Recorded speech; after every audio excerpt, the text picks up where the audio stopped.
Okay, so what I'll do now is, like I promised last night, I'll go out and we'll have a daytime view of the city.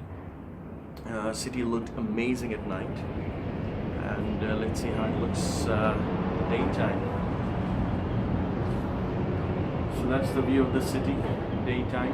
As you can see again behind me, that's Marina Bay Sands, the 55-story building. Also in the backdrop is Singapore Flyer. And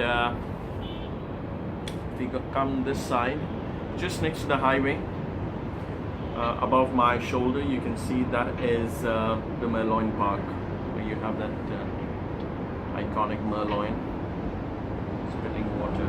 That's the daytime view of the city. City looks really good daytime, but I'll admit at night there's a different charm to the city with all the lights on. Like I said, it's the 63rd floor. The view doesn't get better than this. It's amazing to be back in Singapore, as always.